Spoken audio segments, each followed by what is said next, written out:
प्रबुद्ध फाउंडेशन अयोध्या के तत्वावधान में महान सम्राट अशोक का धम्म विजयदशमी धूमधाम से मनाया गया। अशोक ने जो विश्व शांति का संदेश दिया था, आज उसी की राह पर चलने की आवश्यकता है, संजय कुमार मौर्य का कहना। आप देख रहे हैं राष्ट्र की बात 0786 रवि मौर्य की रिपोर्ट के साथ। देखिए, सम्राट अशोक ने धर्म द्वारा पूरे विश्व में शांति और समरसता का संदेश दिया था।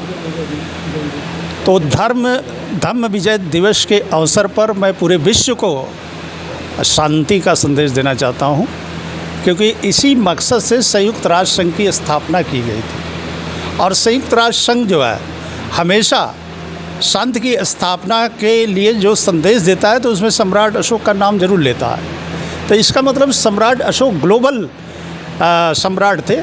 उन्होंने विश्व शांति का जो काम, विश्व शांति के लिए जो काम किया है, वही संदेश देने के लिए आज धम्म विजय दिवस मनाया जा रहा है। क्योंकि आज पूरी दुनिया में परमाणु युद्ध का, हाइड्रोजन बम के खतरा मंडरा रहा है।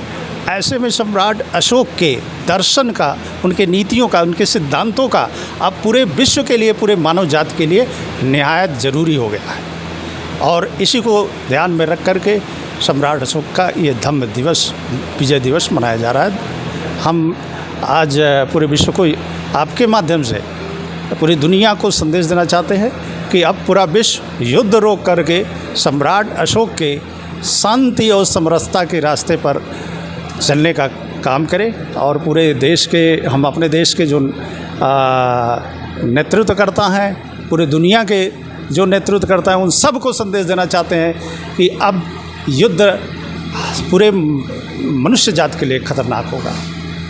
प्रसार तो हम लोग 2500 साल से कर ही रहे हैं। और आज आप देख रहे हैं कि पूरे देश में अब बुद्ध का, सम्राट अशोक का नाम लिया जाने लगा है। प्रचार प्रसार तो चल ही रहा है। उसका एक नेटवर्क बना हुआ है और उस नेटवर्क के माध्यम से पूरे देश में प्रचार चल रहा है।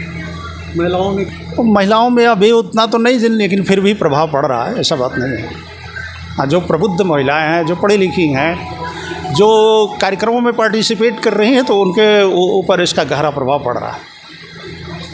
उनके लिए तो प्रैक्टिकल धम्म की ज़रूरत पड़ेगी। जैसे बुद्ध ने विपश्यना सिखाया, तो वो उसी को धम्म उन्होंने कहा।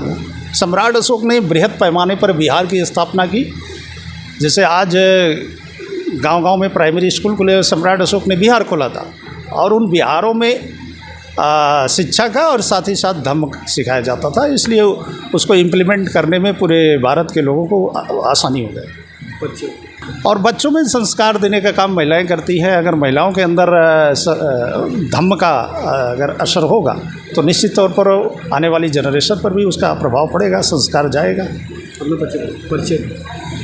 मैं संजय कुमार मौर्य, राष्ट्रीय प्रवक्ता प्रदर्शी अशोक मिशन भारत, और मैं इसमें लगभग 31 साल से इस संस्कृति पर काम कर रहा हूँ।